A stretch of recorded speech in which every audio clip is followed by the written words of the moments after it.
I'm Achilles Kameas. I work with Hellenic Open University and the Computer Technology Institute in Patras, Greece. I participate in the ATRACO project, which is part of the Pervasive Adaptation proactive initiative of FET.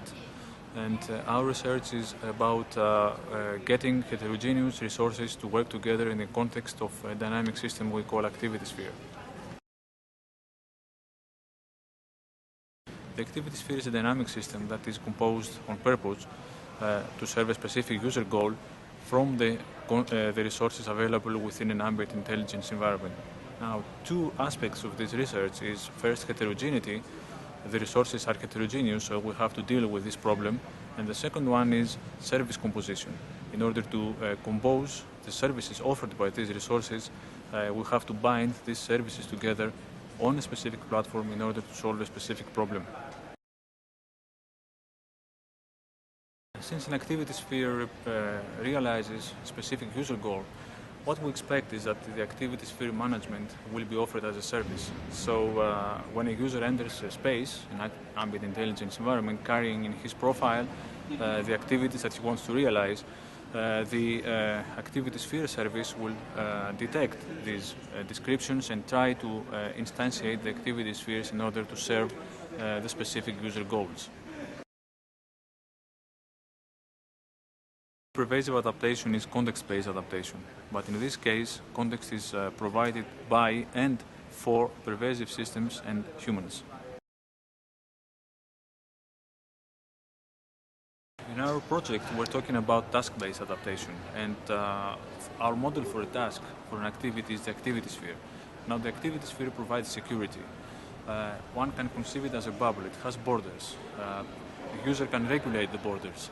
So that's how he achieves privacy. And then, when using this service, this system for a long time, trust will be generated between the user and the system.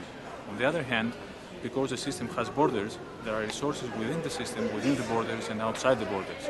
Now, for a resource to enter the system, trust has to be generated between the system and this new resource. The second aspect is knowledge. We're talking about a knowledge-based system here.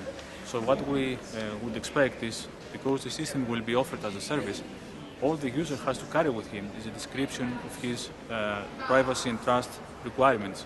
And then based on this description, the system will instantiate an activity sphere that matches user requirements for privacy. We expect that PerAda research in the near future should focus on several aspects. I'll outline a few here only. One is knowledge representation. When we need to build adaptive intelligence systems, we need to have large amounts of knowledge, and this knowledge is not available yet. Then we're talking about different levels of adaptation at the micro level, to specific user needs, details of user goals, and also to a large scale. Several users, different settings, multiple activity spheres, and so on. Hot topics that have to be dealt with are privacy and trust, protect privacy, generate trust between system and user. And finally, what I'd like to see is application of this research to different domains other than computer science. For example, architecture, social systems, legal systems, and so on.